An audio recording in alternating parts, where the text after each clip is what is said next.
Pourquoi tu as fui la médecine? Je pense que c'est la médecine qui ne me voulait pas. J'ai grandi dans un environnement où il y avait des médecins. Donc, je voulais vraiment me voir dans une blouse dans les années à venir. Et après le bac, pendant que d'autres personnes avaient un plan A, B, C, moi, j'avais juste mon plan A, la médecine. Donc, je pars là-bas et tout. Premier cours. Donc, la deuxième année, là, je redouble d'efforts. Je dors même à l'université. On nous appelait les Kosovars. Ah. Oui, on dormait à l'université sur les bancs et tout. À un moment donné, j'ai pris du recul. Je me suis dit, mais pourquoi persister dans quelque chose? Peut-être que tu vas exceller dans un autre domaine. Mon papa aussi, de son côté, faisait des recherches. Okay. Et c'est lui qui est venu me voir un matin. Il m'a dit, je sens qu'il y a un métier là. Dans 5 ans, ça va faire feu. Ma fille, tu auras beaucoup d'argent. Je dis, tu es sûre? Est-ce que tu as beaucoup d'argent déjà? Arrête. Au fur et à mesure qu'on proposait les logos, les gens me disaient, ah, mais tu appelles Pantin, tu t'y connais. Il y avait des hommes de ma classe qui venaient vers moi pour que je les guide, pour que je les donne des conseils. Oui. Tu vois pas de signaux positifs, mais tu t'entêtes et ça dure longtemps. Vous avez acheté du GABA, vous avez mangé. Tu n'as pas eu l'argent pour acheter le GABA, tu n'as pas eu l'argent pour acheter de l'eau, mais achète les bonbons. Au moins, toi, tu n'as pas l'argent, mais tu as beaucoup d'idées. C'est ça. Si tu peux pas être américain, sois au moins bêté. Bonjour Delima. Bonjour Roland. Comment tu vas? Ça va super et toi? Ça va super aussi. Je suis ravi de te recevoir dans le podcast. Et d'autant plus ravi que je suis impatient de te poser la question qui fâche. Pourquoi tu as fui la médecine? Faut pas dire les trucs comme ça.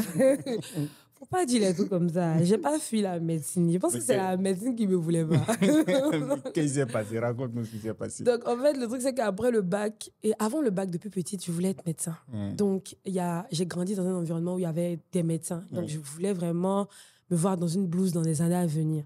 Et après le bac, moi, pendant que d'autres personnes avaient un plan A, B, C, moi, j'avais juste mon plan A, qui était la médecine. Donc, après le bac, j'ai été orientée à l'université Nangui-Abrogwa.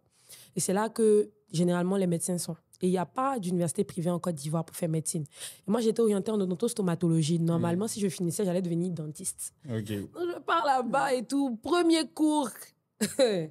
J'étais avec ma copine. Attends, qui nous a envoyé ici? Mais tu voulais faire la médecine? Oui, je voulais faire. Mais au début, c'était super compliqué. Après, on a essayé de se mettre, de se mettre dans le bain. Donc, la première année, ça n'a pas marché. Et généralement, les gens disaient là-bas que non, la première année, c'est toujours comme ça. Mais la deuxième année, ça va faire. Je dis, OK, d'accord. Donc, la deuxième année, là, je redouble d'efforts. Je dors même à l'université. On nous appelait les Kosovars. Ah. Oui, on dormait à l'université sur les bancs et tout. Les voilà. immigrés. Oui. Parce que je voulais coûte que coûte faire ce métier. Et après, la deuxième année, ça n'a pas marché. Okay. Donc, quand je suis rentrée en famille, mon papa m'a demandé, qu'est-ce que tu veux faire? C'est quoi la suite? Je lui ai dit, moi, mon affaire de médecine, je laisse pas.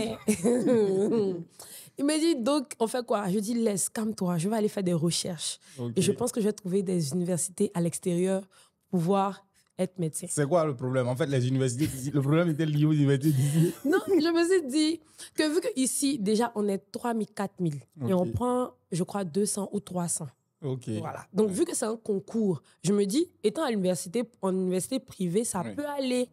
Voilà. Donc, je me dis, vaut mieux chercher un pays où il n'y a que des universités privées, où on a le choix de pouvoir aller où on veut, en fait. Voilà, c'est un peu ça. Donc, j'ai cherché Togo, je suis allée à l'ambassade du Togo, du Bénin, du Burkina. Je suis venue montrer à mon papa. Mon papa a dit, je pense que tu es assez jeune. J'ai pas envie de te laisser partir ailleurs. Donc, il faut chercher quelque chose d'autre à faire. Donc, j'ai réfléchi.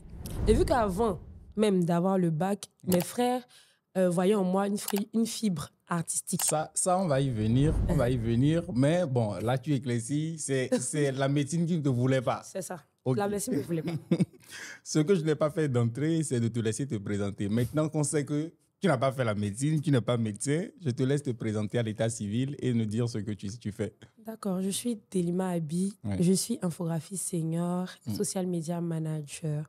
Je suis détentrice du prix El Crea aux Zara Africa Awards, qui est un concours qui vise à promouvoir les femmes dans le domaine du numérique.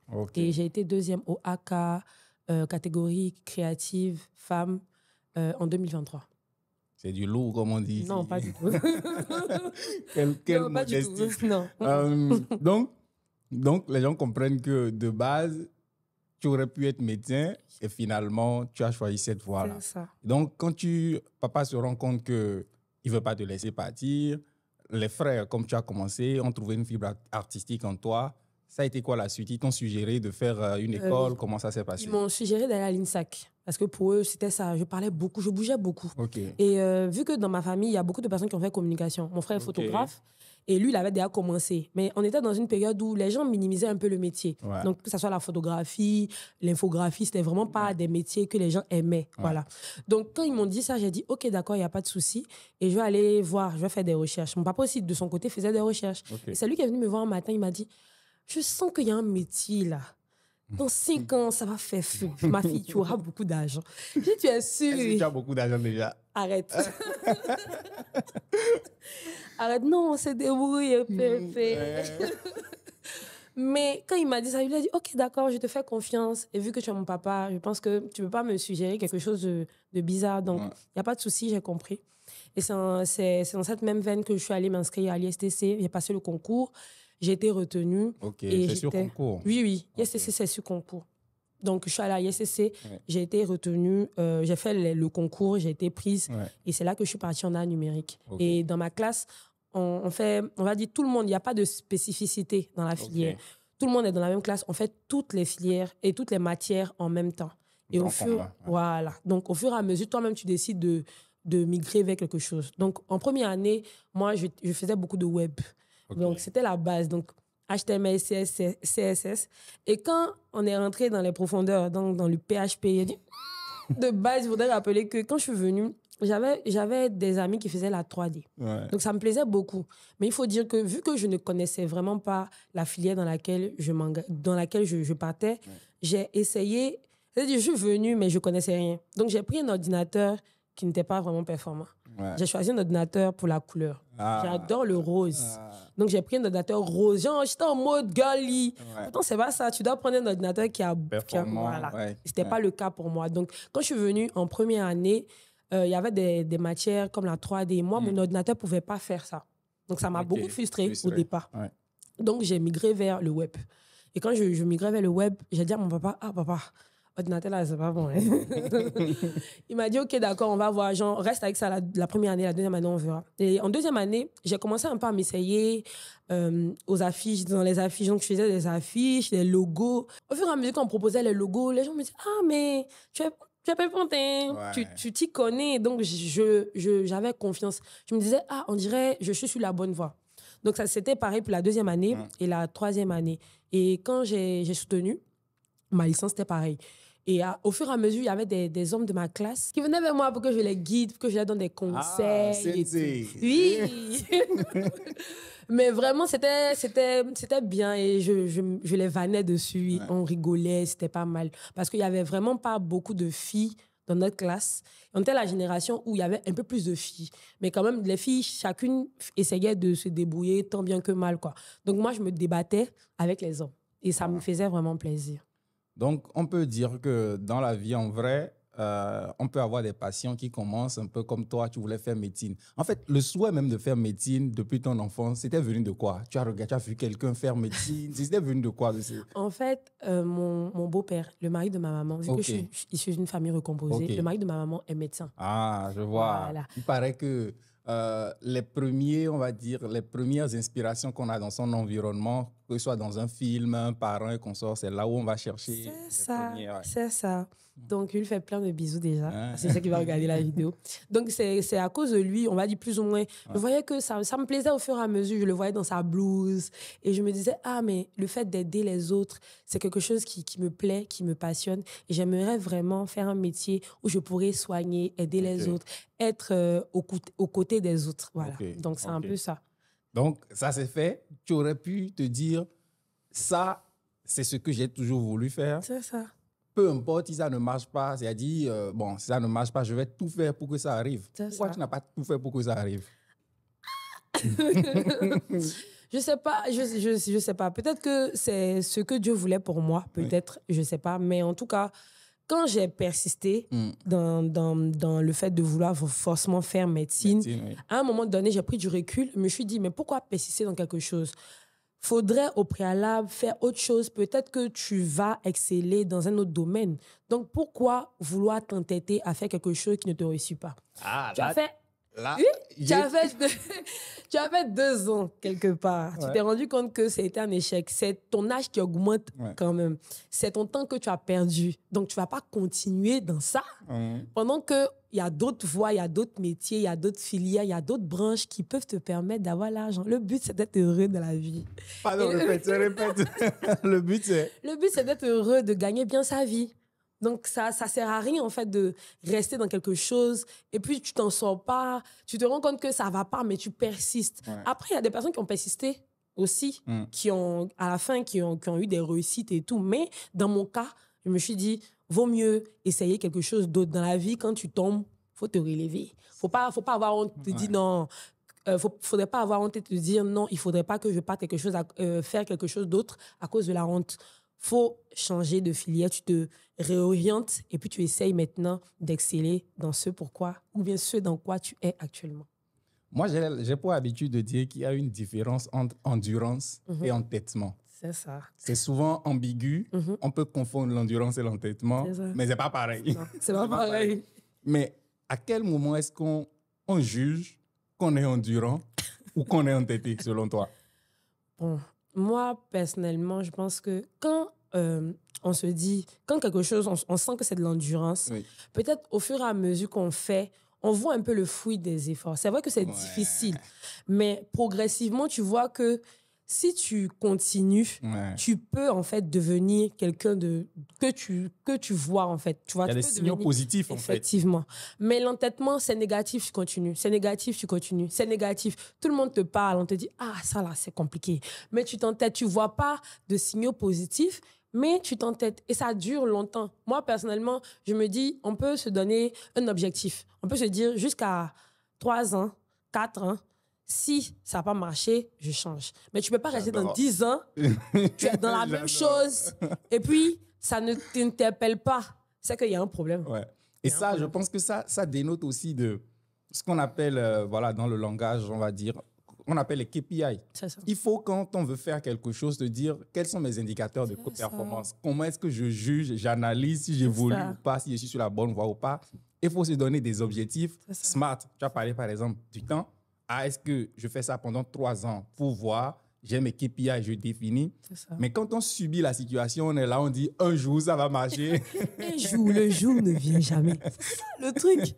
Le jour ne vient jamais. Donc, à un moment, je pense qu'il faudrait au préalable pouvoir se fixer des objectifs. 1 an, 2 ans, 3 ans. Tu te mets un objectif en tête, tu te dis, je dois atteindre cet objectif. Si tu t'es rendu compte que ça ne va pas, soit tu ménages ta monture, soit tu essayes de voir comment migrer vers autre chose. Mais toi, tu as eu la chance d'avoir des parents qui t'ont accompagné, mais au moment où tu voulais persister, t'ont dit, il vaut mieux, et encore, qui t'ont guidé vers un métier, peut-être parce que papa était dans le domaine, qu'il t'a encouragé. Mais est-ce que tu ne penses pas que c'est du fait, le fait que les gens n'arrivent pas à se détacher ou à dire, je vais chercher autre chose finalement, c'est pour ne pas décevoir les parents, c'est pour ne pas, on va dire, il y a aussi la pression des parents qui veulent, ah, c'est ce qu'on a dit que tu dois faire, c'est ce que tu dois faire, c'est ce qu'on a envie de faire pour toi. Est-ce que tu ne penses pas que c'est aussi les raisons qui empêchent les gens de sortir de ça? Je pense que c'est l'une des raisons. Oui. C'est l'une des raisons, mais je peux dire que chacun de nous est maître de son destin. Merci. Chacun de nous est maître de son destin. Parce que nos parents ne sont pas habités à rester en vie pendant 100 ans. Je veux dire, à un moment donné, tu seras seul vis-à-vis de, on va dire, de tes agissements et des conséquences de tes actes. Donc, à un moment donné, même si ton papa te dit, vas-y, fais ça, ça peut être bien. Mais toi, tu sais ce dans quoi tu es. Toi, tu sais, en fait, les objectifs que tu dois atteindre. Donc, c'est à toi de les faire asseoir pour leur dire, ah, c'est vrai, vous voulez que je suive telle voie, mais moi, je pense que je ne peux pas. Ou au pire, on trouve une alternative. Ouais. Généralement, souvent, les gens, ils disent à leurs parents, bon, moi, je dis n'importe quoi, je veux être artiste. Tu veux pas que je sois artiste, tu veux que je sois médecin, par exemple. OK, il n'y a pas de souci.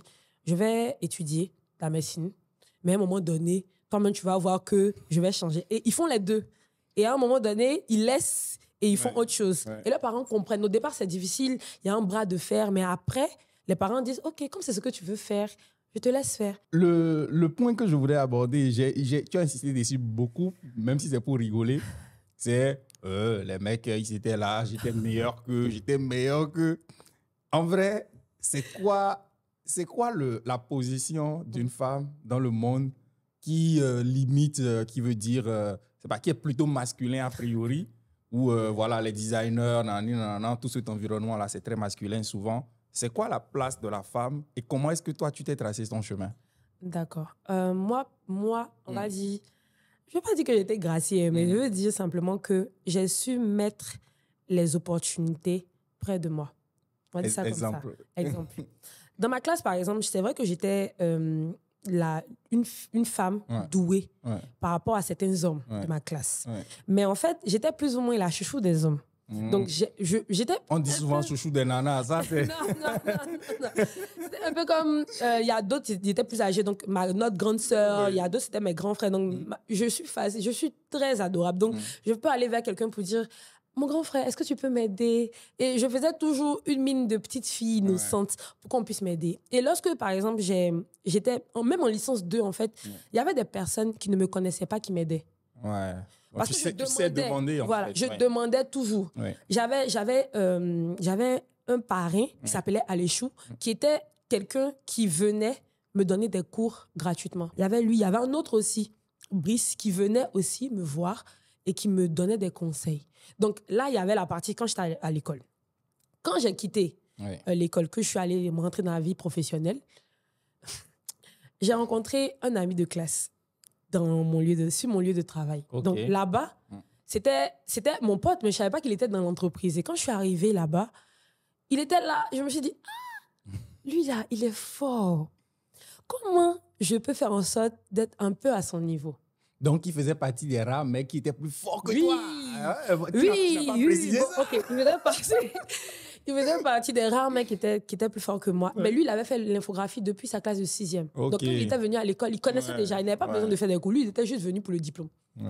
Donc, quand je l'ai rencontré, quand je l'ai vu sur mon lieu de travail, j'étais trop contente. Je me suis dit, je vais puiser beaucoup de choses chez lui. Et c'est comme ça que je travaillais. Je venais toujours vers lui. Je lui demandais tout le temps. Et vu que je pense que comme je suis une femme, il se laissait un peu aller. Il ne me disait pas non, tu me fatigues, tu m'enquiquines. Non. Il était toujours là pour moi. Il me conseillait, il m'aidait, il me guidait. Donc, dès l'instant où j'avais un problème, que j'étais calée, je lui disais, est-ce que tu peux m'aider? Il m'aidait à tout moment. Et c'est lui-même, d'ailleurs, qui m'a demandé de me lancer sur les réseaux. OK. Donc, j'étais au travail et il m'a dit, peut-être que tu doutes de toi.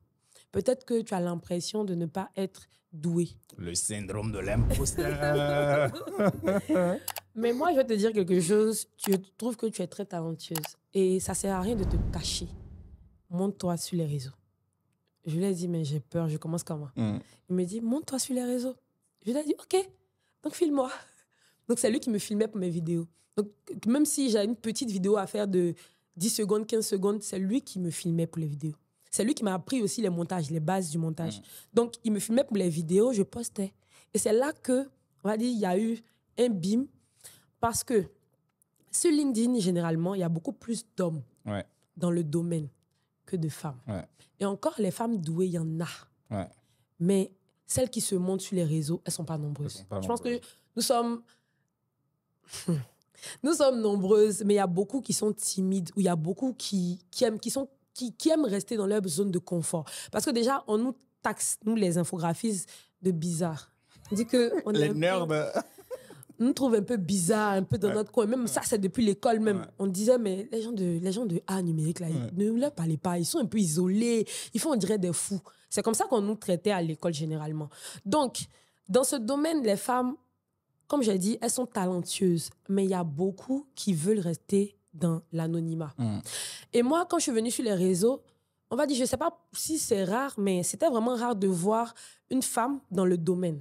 Les doyens, comme j'aime si bien les appeler, m'ont approché, me dire, tu as un niveau stable, tu dois pousser ou tu dois faire l'effort de pouvoir évoluer, mais tu as un bon niveau. C'est comme ça que j'ai commencé à être proche des GOAT de l'infographie. Que ce soit Germaine Tagneux, qui est considéré en Côte d'Ivoire comme un grand designer, quand il m'a approché, il m'a parlé, j'ai eu la confiance. Je me suis dit, on dirait que le fait de se montrer sur les réseaux, c'est pas aussi mal que ça. Ça fait peur, c'est vrai, mais il faut savoir filtrer ce que tu montres et ce que tu ne veux pas montrer. Voilà. Donc, et puis, je pense qu'il y avait aussi le fait que je sois authentique. Parce que tout le monde sait que je suis une boule d'énergie, j'aime rigoler, je suis toujours là pour les autres. Ça se sent depuis la discussion. je vois, ouais. Donc, j'ai parlé avec eux et c'est là que, dès l'instant où mon collègue m'a dit « Commence sur les réseaux », dès que j'ai commencé, je pense 2 mois après, j'ai été nominée en concours. Donc là, je me suis dit, à lui, je fais plein de bisous aussi, mais à lui, par exemple, je lui ai dit merci après parce que je lui ai dit, mais si tu ne m'avais pas poussé, j'allais jamais me mettre sur les réseaux parce qu'il y a toujours la peur de se dire, est-ce qu'on a le niveau? C'est ça le problème. Parce que tu peux être bon, talentueux, mais si tu n'as pas confiance en toi aussi, il y a un souci. Et moi, quand je suis arrivée, c'était ma première expérience professionnelle à Jumia, Côte d'Ivoire. Donc, quand je suis arrivée, vraiment, j'avais peur, j'étais angoissée, j'avais peur de décevoir et j'avais l'impression de ne pas être à la hauteur. Donc, quand lui me boostait à tout moment, ça me disait « Ah, mais on dirait que tu as du potentiel, mais tu te négliges. » Dans l'infographie, la femme a sa place. Dans tout métier, d'ailleurs, la femme a sa place. Je pense qu'il ne faudrait pas faire un métier et avoir peur parce qu'on voit beaucoup d'hommes. Je pense que le fait d'être une femme peut être un plus. C'est quoi le plus que tu mets? En fait, c'est quoi ta touche? Voilà, c'est quoi ta touche? Parce qu'il faut pas copier aussi. Tu peux copier un modèle, mais il faudrait mettre ta touche pour qu'on sache que quand tu fais ce visuel, on dit « Ah, mais ça, c'est Delma qui a fait. Ça, c'est Ingrid Zaté qui a fait, par exemple, ou c'est Sandy Kezako qui a fait. » Il y a plein de femmes dans le domaine et moi, je veux vraiment encourager aussi les femmes à se lancer. Parce que LinkedIn, c'est une plateforme qui nous permet de pouvoir nous vendre, de pouvoir vendre notre travail, de pouvoir montrer notre travail à l'extérieur, de pouvoir avoir des contacts à l'extérieur et de pouvoir montrer aussi qu'on peut faire des choses que les hommes font. Voilà. Et moi, c'est grâce à LinkedIn d'ailleurs que j'ai eu mon premier emploi. Oh. Donc, je veux dire, LinkedIn, c'est la base. Quelqu'un aujourd'hui qui est de notre génération, par exemple, qui est autour de la trentaine, je ne connais pas vraiment ton âge, mais autour de la trentaine, on va dire, qui a déjà un diplôme dans un domaine et qui n'arrive pas à s'en sortir. Si tu lui dis que Delima, elle a fait une école, elle est diplômée, elle va peut-être croire que c'est la seule voie pour faire le métier de designer si ça l'intéresse. Est-ce que c'est la seule voie? Non, ce n'est pas la seule voie.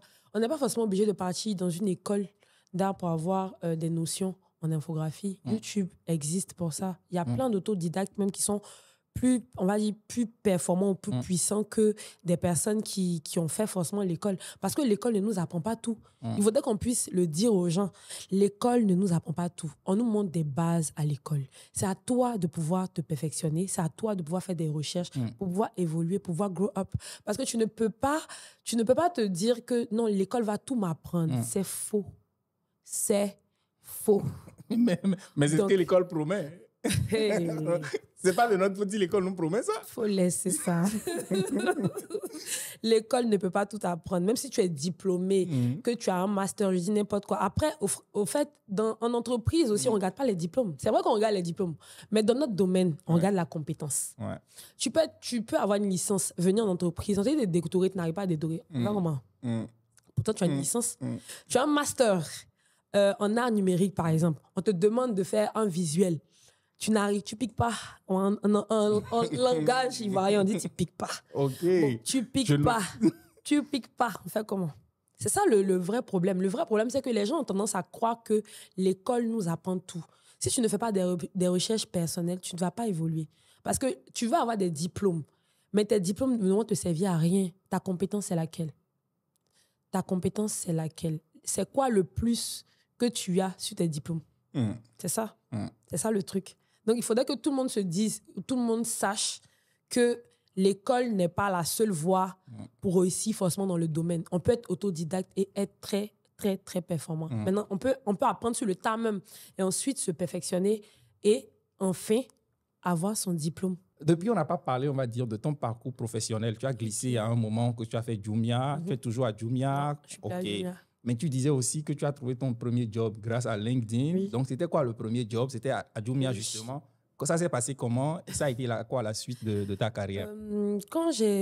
Déjà, quand j'étais en licence, j'ai fait des stages école. Mais je ne compte pas ça dedans dans mon parcours. Donc, quand j'ai fini la licence, non, je n'avais pas encore soutenu.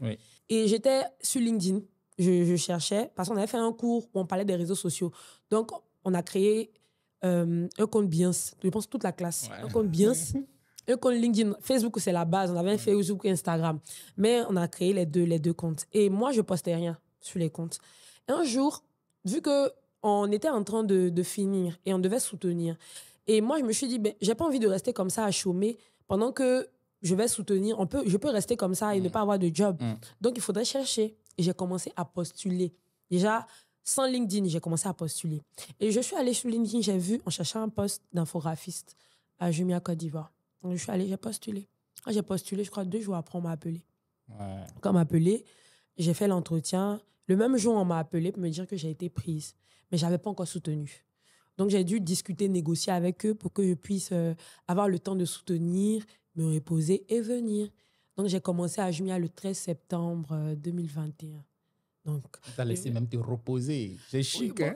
Non, non, je pense que c'était la semaine d'avant et j'ai demandé à commencer la semaine d'après. Parce que je pense que c'était c'était pas, je pense pas, c'était le lendemain de mon anniversaire. Donc, je voulais commencer à une date marquante pour que je puisse avoir ça dans la tête. Donc, j'ai commencé le 13 septembre. Mon anniversaire, c'est le 12, donc j'ai commencé le 13 et je suis restée à Jumia jusqu'à ce que je puisse avoir une promotion. Et quand j'étais à Jumia, j'aimais mon travail. Donc, je me suis dit, je commence maintenant. Donc, j'ai pas vraiment... Tu aimais ton travail. Tu n'aimes plus ton travail? Je suis plus là-bas. Je te taquine. Je te taquine. Donc, j'ai commencé à Jumia, j'aimais mon travail. J'ai commencé en tant que junior. Ouais. Donc, je commençais, comme j'ai dit, j'avais mon ami qui était là, donc il m'aidait. Et en fait, pendant que j'étais à Jumia, j'avais un autre collègue à moi qui faisait du social media management. Donc, j'aimais bien ce qu'il faisait. Parce que moi, je sais que je suis une amoureuse de la communication en général. Donc, je me suis dit, mais si je fais de l'infographie, qu'il est en train de faire de tout ce qui concerne le digital, moi, ça me plaît bien. Parce que je pense que ça va de pair. Donc, je me suis dit qu'il fallait que je fasse des recherches sur le métier. Si on a une promotion, je pense que dans ce poste-là, moi, je vais tout faire pour qu'on me prenne. Et je vais postuler. Et avant même que la promotion ne se mette devant, voilà. Avant que la promotion ne vienne, moi, derrière, je montrais que j'aimais le métier. Je montrais. Donc, quand j'ai commencé à faire de l'infographie pendant 2 ans, et après après l'infographie, derrière, le monsieur qui se chargeait du social media, il est parti. Donc, il y avait une opportunité. Et vu que c'était moi qu'on venait voir pour les influenceurs, c'était moi qu'on venait voir pour tout ce qui était direct sur les Facebook, TikTok, engagement, tout ça. Donc, moi, derrière, je me documentais et ils sont venus me voir, ils m'ont dit, on a l'impression que tu aimes le métier. Et vu que tu fais déjà de l'infographie, on ne va pas te dire de ne pas faire l'infographie. Tu vas faire l'infographie, mais tu vas aussi faire du social media management. Je dis, OK, ça me plaisait. Tu cherchais ça? Oui. Donc, j'ai dit, OK, d'accord, il n'y a pas de souci. Donc, je me suis dit en tête, il faut que je montre que je suis différente des autres. Tous ceux qui sont passés à ce poste-là ont été bien. Moi, je dois montrer que je peux casser la baraque. Oh. Oui, je ne sais pas pourquoi, c'est ce que je me suis dit. Donc, quand j'ai pris le job, on a commencé timidement. Hein, et en fait, on rentrait dans une grande campagne, Black Friday. Black Friday, c'est la plus grande campagne de Jumia Côte d'Ivoire. Et on m'a demandé de choisir les influenceurs. J'ai choisi les influenceurs. Et on a fait un BIM. Niveau record. Niveau vente aussi. Et en fait, les ventes étaient générées par... Je ne sais pas comment expliquer, mais c'est grâce aux réseaux sociaux qu'on arrivait à vendre comme ça. Quand ils ont tracé. Donc, ils se sont rendus compte que c'est grâce à Facebook, TikTok qu'on a pu avoir ces chiffres élevés. Donc, ils ont décidé de faire du social media, un channel. OK. Oui. Un des principaux, en tout cas. Effectivement. Donc, c'est devenu un channel. Et ils ont à chaque mois, à chaque fois, c'est-à-dire à chaque campagne ou chaque mois, on me fixait des objectifs. Parce que quand j'étais arrivée, ça fait déjà bim. Donc, ils se sont dit, mais si elle est arrivée à ce niveau-là, c'est qu'elle... Je pense que c'est bénéfique. C'est un point positif comme un point négatif. Pourquoi c'est négatif? C'est négatif parce que ça t'épuise un peu. Parce que tu es toujours à la recherche du meilleur. Et peut-être que ta limite, c'est là, mais on veut t'envoyer là. Peut-être que la limite, là, c'est ici. Mais il veut toujours que tu montes. Et si tu arrives, si ta première limite était ici, que tu arrives ici, on aura l'impression que tu ne fournis pas d'efforts. Or, peut-être que là, au stade où on en est actuellement, c'est là que, peut-être à cause de plusieurs facteurs, c'est là qu'on peut arriver. Mais on te pousse toujours et ça joue sur ton mental. Ce sont les entreprises dans leur en général. Oui. Il y a les entreprises, mais il y a aussi la société. Effectivement. On a créé un environnement aujourd'hui qui fait ou qui pousse les gens à se surpasser. C'est ça. Moi-même, voilà, je pense qu'à un moment ou à un autre de ma vie, j'étais dans ce truc-là de se dire, il faut en faire encore plus, il faut faire encore plus. Dernièrement, je suis tombé sur une vidéo qui m'a beaucoup marqué. J'ai publié ça. Le gars dit qu'il n'a jamais cherché à être premier. Que d'aussi longtemps où il réalise que sa meilleure place, c'est être deuxième. C'est largement suffisant pour lui. En fait, il n'a pas tort. Il n'a pas tort, justement. En fait, chercher coûte que coûte à être premier, ça devient parfois malsain. Tu vois, ça. Tu t'épuises, tu fais des choses peut-être justes. Parce que chercher à être premier tout le temps aussi, c'est une forme d'être conditionné par le regard des autres. Effectivement. De se dire, est-ce que je veux être premier là? C'est pas, disons la vérité, hein, c'est pas que pour nous. C'est pas pour nous. On a envie que... Les gens disent que tu es intelligent. Tu es intelligent, tu vois. Donc, il dit, éviter... accepter de ne pas être premier fait peut-être qu'il n'est jamais premier en quelque chose, mais lui, le propre de sa vie ou ce qu'il recherche dans la vie, un peu comme on le disait sur la passion, c'est comme un papillon de faire tout ce qui lui passionne. Donc, il peut être deuxième dans tout et premier dans rien, mais c'est en cela qu'il trouve son kiff. Et moi, je suis entièrement d'accord avec ça, avec du recul aujourd'hui. Et moi, j'ai toujours eu cette nature-là à vouloir faire plein de choses à la fois. Ça fait forcément que je ne suis sans doute pas le premier en quoi que ce soit. C'est là où je me retrouve, en fait. Je ne suis pas le premier en quoi que ce soit, mais je kiffe le fait de faire plusieurs choses et de m'enlever cette pression de chercher à être... C'est une pression, je pense que c'est une pression inutile, en fait. Les gens avaient l'impression que tu vas t'épuiser. Moi, j'aimais ce que je faisais au départ. Et après, à la longue, ça commençait à me fatiguer. Ça commençait à m'épuiser parce que j'avais l'impression de ne pas faire...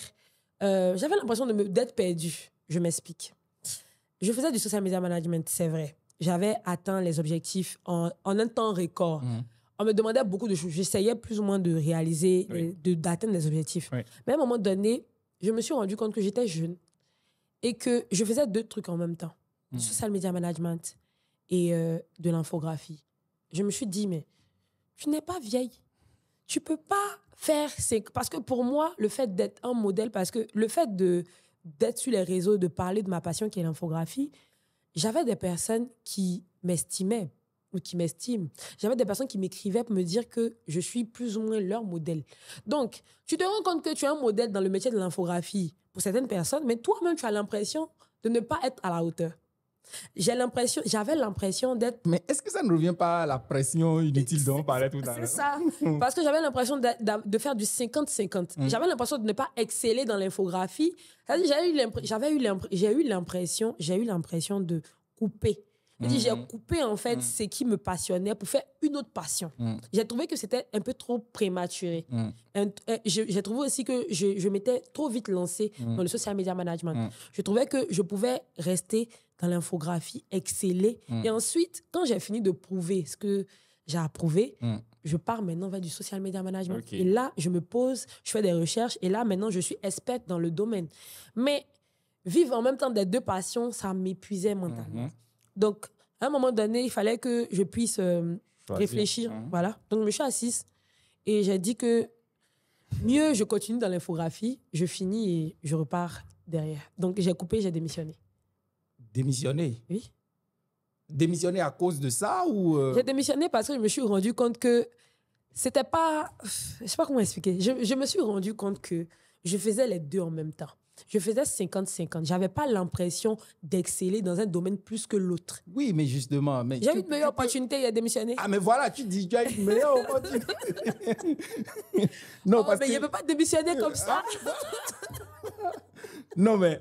je comprends. Je devais partir, mais il fallait qu'il y ait une bonne opportunité qui se présente. Donc, quand l'opportunité est venue, j'ai dit, le Seigneur, c'est toi-même qui envoie l'opportunité vers moi. Voix du Seigneur. Donc, quand l'opportunité est venue, j'ai saisi l'opportunité et j'ai démissionné. Super. C'est vrai que le fait de dire démissionner comme ça fait un peu peur. C'est comme si tu es perdu et puis tu démissionnes comme ça. Non, démissionner... pour moi, ça sonne mal dans les oreilles, surtout de nos parents, quand nous, on ose démissionner. Mais vous avez travaillé jusqu'à vous démissionner. Je me rappelle que quand j'ai dit, j'ai informé mes parents, oh, désolé mes parents, je leur ai dit ça il n'y a pas longtemps. Je leur ai dit, j'ai démissionné. Maman m'a dit, mais pourquoi tu as démissionné? J'ai essayé de lui expliquer, mais elle ne comprenait pas. Non, elle ne peut pas comprendre. Elle me disait, mais tu es censé boulot stable. Oui. Tu démissionnes. Mot-clé, stable. Tu es censé boulot stable. Ouais. Tu démissionnes pourquoi? Il faut comprendre qu'il y a ma passion, c'est vrai, mais j'ai eu une meilleure opportunité. Il faut comprendre que mais dans la vie, on n'est pas obligé de saisir toutes les opportunités. Tu peux rester là où tu es parce que je trouve que c'est stable. Je dis, maman, je ne suis pas en conformité avec mon moi, en fait. Donc, mieux, je prends un nouveau départ. Donc là, j'ai pris un nouveau départ. Ouais. Et ce nouveau départ-là, c'est récent ou ça Oui, c'est récent. C'est récent quand même. Bon, c'est pas récent, 6 mois. Ouais. Oui. Et ça nous emmène où? On est où? Je suis dans une agence de communication. Parce que j'ai trouvé qu'en tant qu'infographiste, selon mes recherches, tous les bons infographistes ont commencé en agence. Parce que l'agence, c'est, on va dire, c'est un lieu qui te forme, qui va te former sur différents projets, sur divers projets, sur différentes techniques qui vont te permettre d'exceller dans ton art. Et moi, j'avais l'impression que j'avais trop migré vite vers une entreprise qui... Jumia, c'est vraiment pas une entreprise qui fait des visuels. Chez le client directement. Voilà. Voilà, j'étais chez l'annonceur. Chez l'annonceur, c'est ça. Ouais. Donc, je me suis rendu compte qu'il fallait aller en agence pour reprendre et me former. Donc, quand j'ai eu l'opportunité, quand j'ai fait des recherches sur l'agence AOS Africa, je me suis rendu compte que le directeur artistique, le directeur de création là-bas, c'était un vieux père, ou du moins un doyen du domaine. Donc, je me suis rendu... Monsieur Roland, c'est le boss, mais le directeur de création, c'est Bini Nazer. Ok, je ne le connais pas. Donc, Bini Nazer, c'est un pionnier, on va dire, c'est quelqu'un qui n'a rien à prouver dans le domaine de l'infographie en Côte d'Ivoire. Donc, quand je savais qu'il était là-bas, je me suis dit, il est là-bas, je vais forcément être une guerrière dans le domaine de l'infographie. Donc, j'ai eu l'opportunité. J'ai migré. Ça vient un peu dans l'épisode, Samuel, on te cite beaucoup. C'est vrai que tu comment on appelle ça, mais tu as le même prénom que mon boss. Ouais, je le connais. Et voilà, il faut avouer que c'est quelqu'un que je respecte beaucoup. D'accord. Samuel, pour le citer encore une fois, lui, il était un peu à l'antipode de cette réflexion-là, de se dire que ce n'est qu'en agence que tu es le plus fort. Voilà, c'est pas absolu, tu vois. Oui. Et moi, je suis d'accord avec lui parce que moi non plus, je n'ai jamais fait d'agence. Bon, je ne m'estime pas être le plus fort, c'est sûr aussi. Je n'ai jamais fait d'agence. Mais ce qu'il faut retenir dedans, les deux ne s'opposent pas. La vision de se dire, c'est en agence que les plus forts vont, et la vision de se dire, ce n'est pas forcément en agence. Les deux ne s'opposent pas. C'est peut-être à soi-même de faire son plan et d'avoir une stratégie bien efficace. Et ce que je lis dans ton propos, c'est une question de stratégie. C'est ça. Toi, tu te dis, moi, ce que je veux faire, c'est d'être une vieille mère dans le domaine. Et comment est-ce que... Ouais, bon, pas physiquement, mais intellectuellement. Ok, intellectuellement. Donc, qu'est-ce que je fais pour atteindre cet objectif? Effectivement. Il y a plusieurs voies qui s'offrent à moi. Je peux devenir même freelance et devenir vieille mère. Je peux aller retourner à l'école. Je peux faire truc là. Mais ta stratégie a été de dire, moi, je sais qu'il y a un vieux père dans cette agence. Ça va peut-être être l'occasion pour moi d'être confronté, on va dire, au challenge que ce vieux père-là me donnerait, d'apprendre à ses côtés, de travailler pour plusieurs clients via cette agence-là et de me faire une meilleure main. Donc, comme je dis, les deux ne s'opposent pas. C'est à chacun de choisir et de ne pas subir, quoi. Que ce soit une stratégie. C'est bien ça. C'est ça. C'est ça parce que moi, je pense que, comme j'ai dit dès le départ, je me suis fixé des objectifs. Ouais. Je sais où je veux être dans 10 ans.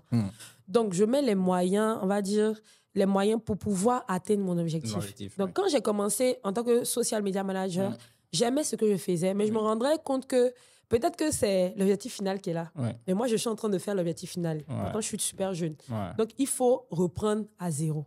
Donc, j'ai repris les bases. Vu que j'ai déjà des notions. Donc, j'ai fait des recherches sur l'agence. Parce qu'il faut d'abord aussi partir d'une agence qui n'a pas un bon portefeuille client. Enfin, comment? C'est ça. C'est compliqué. Donc, j'ai fait des recherches sur l'agence. Ensuite, j'ai essayé de voir qui est dans l'agence, qui travaille dans l'agence. Oui. Et quand j'ai vu qu'il y avait des personnes qui étaient douées, qui pouvaient m'aider à pousser encore plus dans mon domaine. Voilà, donc j'ai foncé direct. Et c'est quoi la suite, en fait? Qu'est-ce que tu prévois pour la suite? dans la suite de mon parcours. Oh, faut parler, tu as compris, tu as compris. Je ne veux pas dire. Mais en vrai, je me vois... Non, je vais dire en général. En général, je me vois dans 10 ans, toujours dans la communication, mais en train de faire autre chose que l'infographie. Est-ce que la chance... Non, en vrai, il n'y a pas envie d'être entrepreneur. Mais je pense réellement que je vais rester dans le domaine de la communication et pouvoir faire... Parce que moi, personnellement, en tant que femme, je pense qu'on a beaucoup... À un moment donné, je comprends les filles qui arrêtent en chemin. Pourquoi? Tu sais, on doit se marier. On doit faire des enfants. Qu'on le veuille ou pas, le fait de s'asseoir devant un ordinateur, ça fatigue le dos, le bas du dos. Donc, en tant que femme, déjà... Quand tu es jeune, tu as encore l'opportunité de continuer dans ça. Mais après, à la longue, je pense que c'est fatigant. Les hommes sont fatigués. Donc, imagine les femmes. C'est vrai que les femmes sont plus courageuses que les hommes, mais... Non. Ok, c'est bon. C'est bon. On a compris. Pour la petite anecdote, j'ai migré en agence. Actuellement, en agence, il y a des jours où je finis à 3h du matin. Il y a des jours où je finis à 2h. Il y a des jours où on me demande... J'ai fini à 2h la veille et le lendemain, je dois venir à 8h. Donc, ce dans quoi nous sommes, nous les infographistes, c'est quelque chose de super compliqué à la longue pour une femme. Parce que je ne vois pas un homme avec lequel tu es dans le même domaine que toi, il n'y a pas de problème. Je pense qu'il va comprendre. Pas toujours, mais il peut. Il peut comprendre souvent. Mais un homme qui est comptable, journaliste, il ne va pas comprendre. Et en fait, souvent, les hommes ne sont pas compliqués. L'entourage. Ah ouais, ta femme là... Mon frère. Moi, c'est pas dans ma maison. Ça, c'est pas...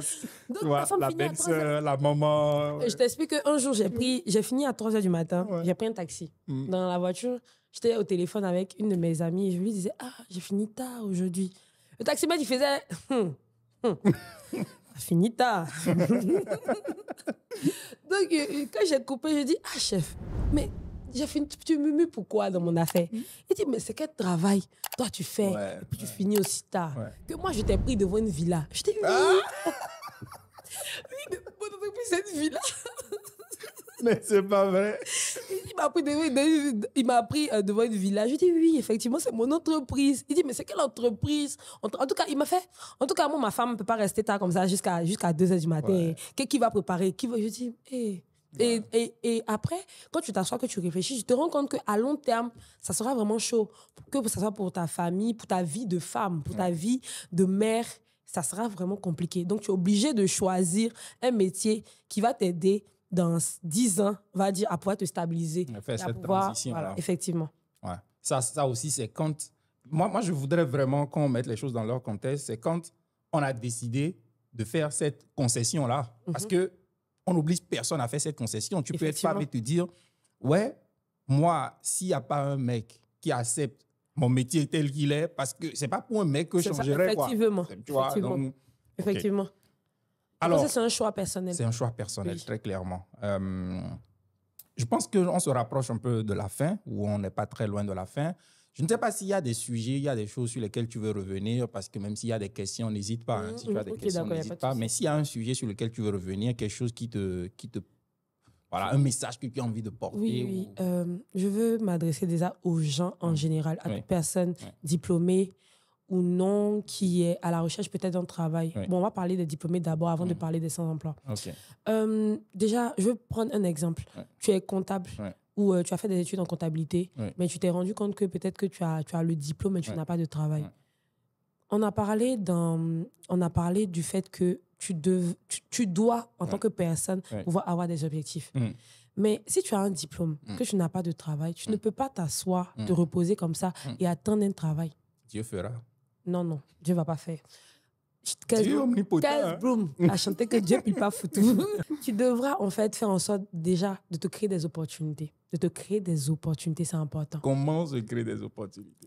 Bon, on dit, j'aurais dit d'aller à des conférences, mais tu ne peux pas aller à des conférences si tu n'as pas d'argent. Je pense que tu devrais, au préalable, faire des recherches concernant ton métier. Parce que souvent, on est un peu fermé, carré, limité par rapport à notre métier. On peut se dire que être comptable, par exemple, quand on finit, on devient auditeur, par exemple. Entre-temps, peut-être, à part auditeur, il y a d'autres choses qu'on ne sait pas, qu'on ignore forcément, déjà. On peut se reconvertir. On peut se reconvertir. On peut devenir entrepreneur. On peut commencer avec peu. On peut avoir un diplôme en comptabilité, mais vendre des vêtements, c'est un exemple. Et aussi, il y a aussi le fait que les gens, généralement, quand ils ont des diplômes, ils postulent, c'est vrai, mais quand ils ne sont pas appelés et tout, ils restent comme ça. Ils attendent. Moi, je vais prendre un exemple de ma sœur, d'une sœur à moi qui a fait gestion commerciale, par exemple, qui n'avait pas de travail. Elle a postulé dans plein de coins. Franchement, elle n'a jamais eu un seul appel. Et je me rappelle que chez nous, il y avait un supermarché, ou du moins une supérette. Et on cherchait des caissières.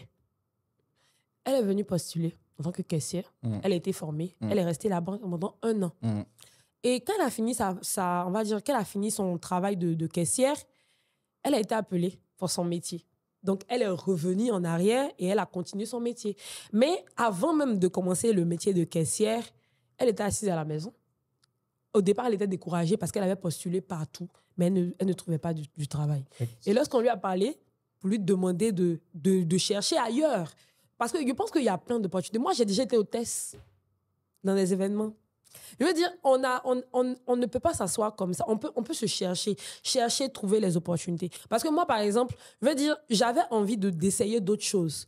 Donc, même si j'allais à l'école, ça c'était pendant que j'étais peut-être en seconde, première comme ça. Je partais à l'école, mais en vacances, je cherchais des petits métiers, des petits boulots que je pouvais faire.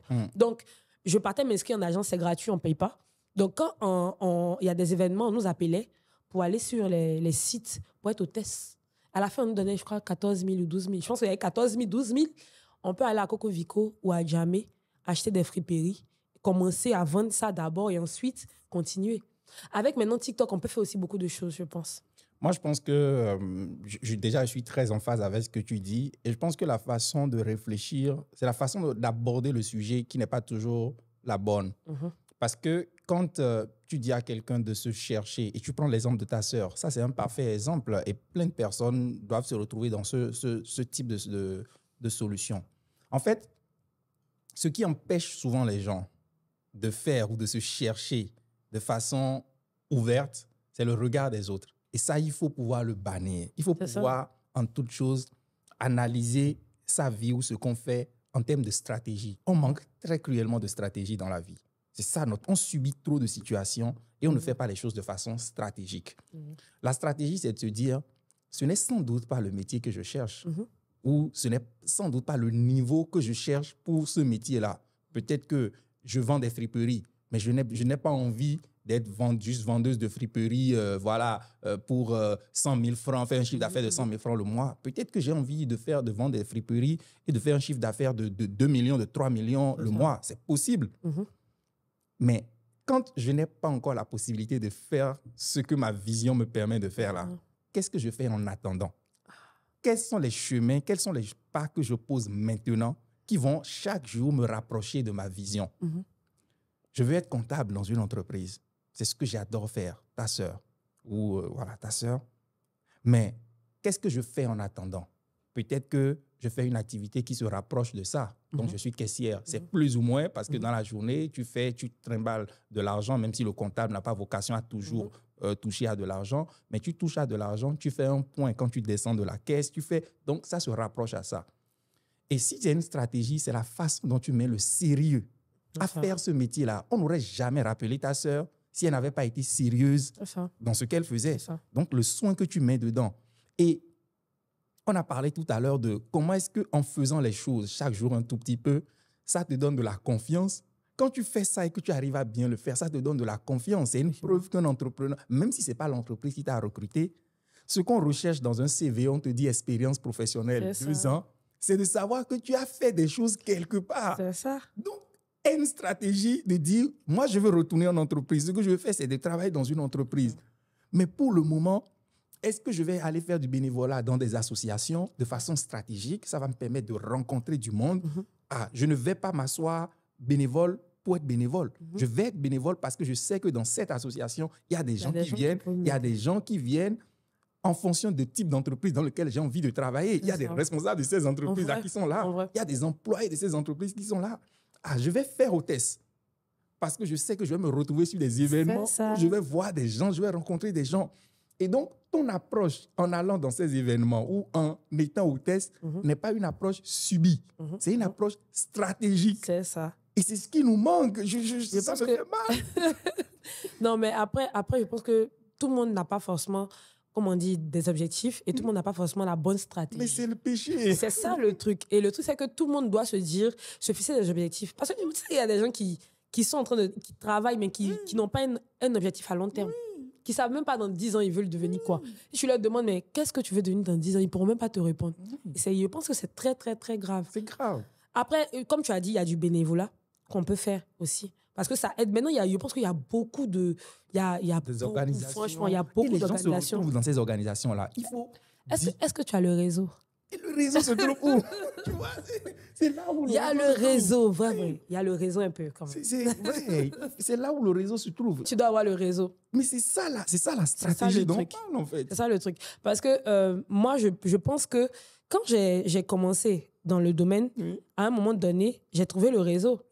Parce que vu que je m'entourais de vieux pères, donc lorsqu'il y a un problème ou lorsqu'il y a une opportunité, les vieux pères m'envoyaient les opportunités. Ah, mais ma fille, j'ai vu une opportunité quelque part et tout. Et ça, il faut que les gens l'acceptent. Hein. La vie, ce n'est que des questions de réseau, de clan. Les gens marchent ensemble, en fait, parce qu'on a traîné ensemble, on a fait la même école, parce qu'on a travaillé dans le même cercle, dans la même entreprise, on a fait la même association, on est dans le même groupe Facebook. Donc, très souvent, les informations vont en réseau.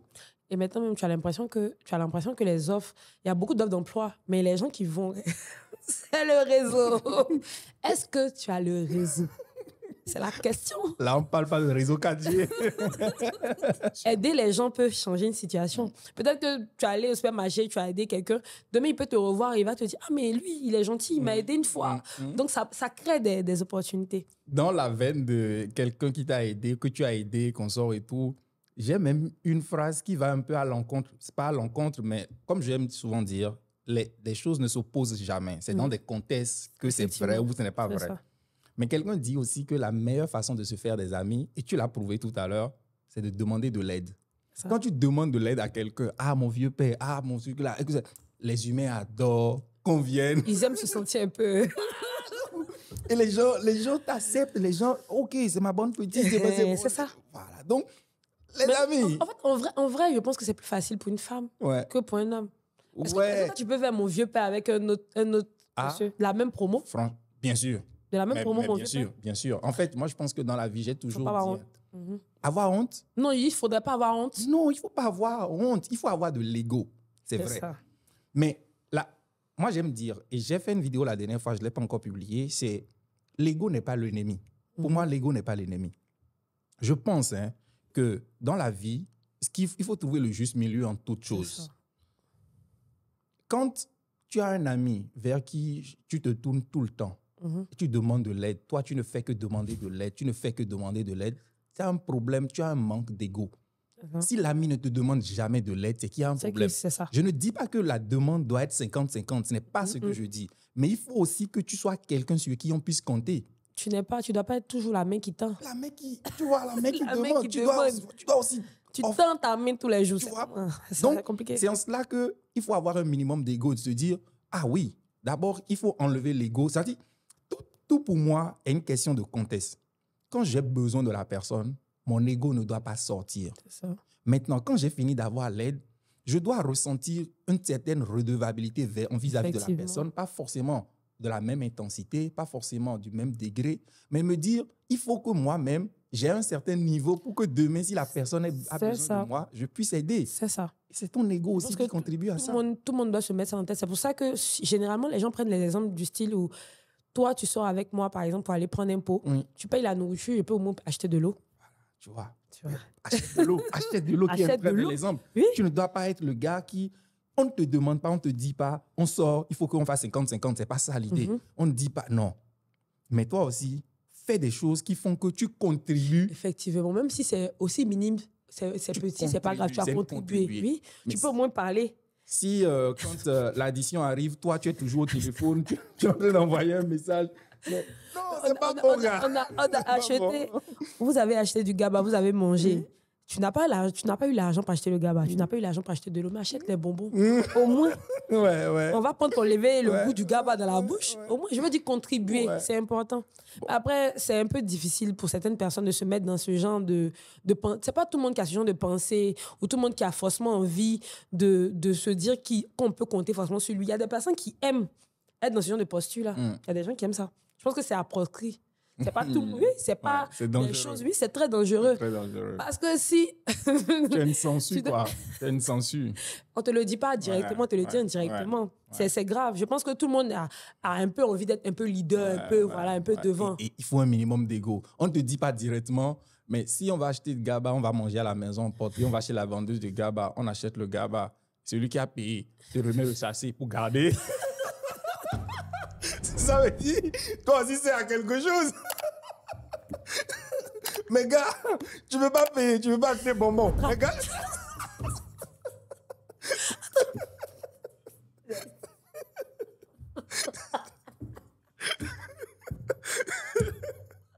Attrape les sachets là-bas.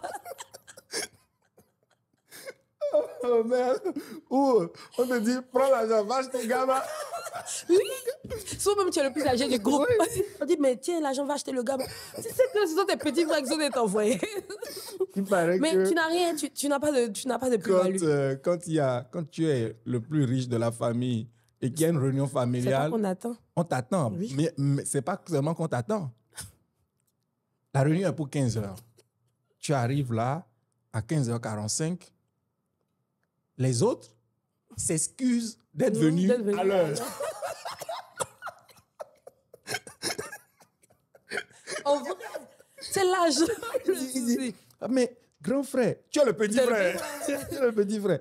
Mais grand frère, franchement, on sait que tu as beaucoup d'occupations. Hein. Désolé d'avoir bousculé ton programme.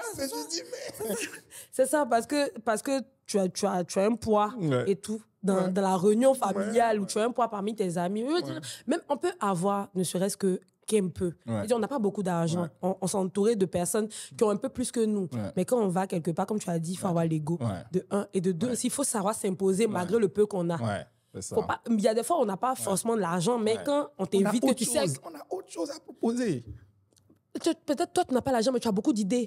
C'est ça. Tes amis disent, lui, il n'a pas l'argent, mais il a beaucoup d'idées. Si tu ne peux pas être américain, sois au moins bêté. C'est ça le truc. C'est ça le truc. Mais imagine, tu viens, mentalité pauvre, ça veut dire, intellectuellement, c'est zéro. Financièrement, c'est zéro. Tout est zéro. Tu suis les gens, tu les suis. Mais c'est normal qu'après, tu te retrouves à attraper des sacs, attraper les téléphones. Souvent même, sa main n'est pas chargée, mais c'est toi qui attrapes les trucs. Mais non. Il y a une phrase ici que j'ai connue il y a un moment. On dit, si quelqu'un te dépasse, il faut attraper son sac. Attraper son sac rapide. En vrai. Non, merci. Pour moi, j'ai pris un gros plaisir à avoir cette discussion avec toi. J'ai vraiment, franchement... beau moment de rigolade, surtout à la fin. Et je te remercie vraiment pour cette disponibilité, cette générosité de partager. Et voilà, je ne sais pas si tu as un mot de fin pour conclure ce bel échange. Je sais qu'il y a encore plein de choses qu'il faut qu'on dise, mais voilà, il faut au moins qu'on arrive vers une fin. Non, je te dis merci. Merci pour ce que tu fais. Parce que je pense que tes podcasts permettent de pouvoir se motiver, se remotiver même. En fait, parce que je pense que ce n'est pas tous les jours on est au top de notre motivation. Donc, tes podcasts nous permettent de nous enrichir, d'apprendre de nouvelles choses. Aujourd'hui, par exemple, j'ai appris quelque chose et tout. Et je veux dire vraiment félicitations pour ce que tu fais. J'espère que ça va continuer.